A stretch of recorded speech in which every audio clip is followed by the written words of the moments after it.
చిన్నపిల్లాడు అమ్మ ఎప్పుడన్నా కొట్టిందనుకో, అమ్మ మంచిది కాదు, అమ్మ నన్ను కొట్టింది, అమ్మకి నేనంటే ఇష్టం లేదు అంటాడు కదా. అదే పిల్లాడు పెద్ద అయిన తర్వాత కూడా అలాగే ఉంటే ఎందుకు చెప్తున్నాను అనుకుంటున్నారా? ఇది సైకాలజీలో స్ప్లిట్టింగ్ అనే ఒక పర్సనాలిటీ గురించి మాట్లాడుతున్నాను. కొంతమంది వ్యక్తులు ఒక రోజు మనల్ని చాలా గొప్పలని పొగిడేస్తారు కదా, నెక్స్ట్ డే మన మొహం ఇంకా కూడా చూడరు, ఏంటో మనల్ని ఒక పురుగు చూసినట్టు చూస్తూ ఉంటారు. అంటే ఒక టైంలో మనల్ని విపరీతంగా ప్రేమించేస్తారు, ఒక టైంలో విపరీతమైన కోపాన్ని చూపిస్తారు లేదా ద్వేషాన్ని చూపిస్తారు, అంతేకాని బ్యాలెన్స్డ్ గా ఉండలేరు. ఇలాంటి వ్యక్తుల్ని స్ప్లిట్టింగ్ అంటాము. అంటే వీళ్ళు ఐదర్ గుడ్ గానీ ఆర్ బ్యాడ్ గానీ ఏదో ఒక యాంగిల్ మాత్రమే చూడగలరు. ఒక వ్యక్తిని వాళ్ళు గుడ్ అనుకుంటే ప్రేమను చూపిస్తారు, కాదు అనుకుంటే ద్వేషాన్ని చూపిస్తారు. ఇలాంటి పర్సన్స్ లైఫ్ లో ఒక్కసారైనా మనం ఎక్స్పీరియన్స్ చేస్తుంటాం. అరే నేను ఏంటి అంత ప్రేమగా ఉన్నాడు, ఇప్పుడు ఏంటి మరి కనీసం మొహం ఇంకా కూడా చూడట్లేదు, ఇంత ద్వేషిస్తున్నాడు ఏంటి, బ్యాడ్ వైపు కొడుతుంది ఏంటి అనుకుంటాం కదా. ఎస్, ఈ స్ప్లిటింగ్ పర్సనాలిటీ ఉన్న వాళ్ళు ఇలాగే బిహేవ్ చేస్తుంటారు. అట్లా కానీ పెద్దవాళ్ళు అయిన తర్వాత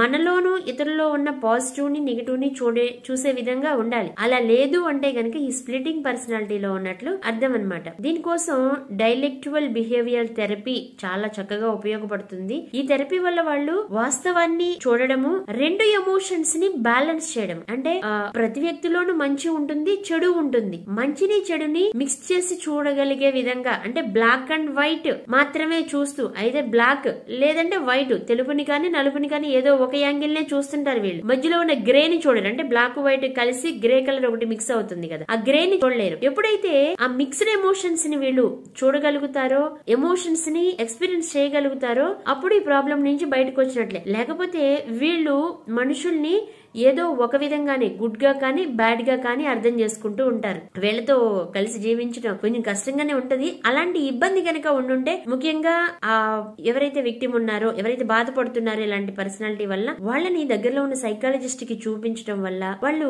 డైలెక్చువల్ బిహేవియరల్ థెరపీ అని ఒక థెరపీ చేస్తారు. దాని ద్వారా చాలా త్వరగా క్యూర్ అయ్యే అవకాశం ఉంటుంది. Thank you.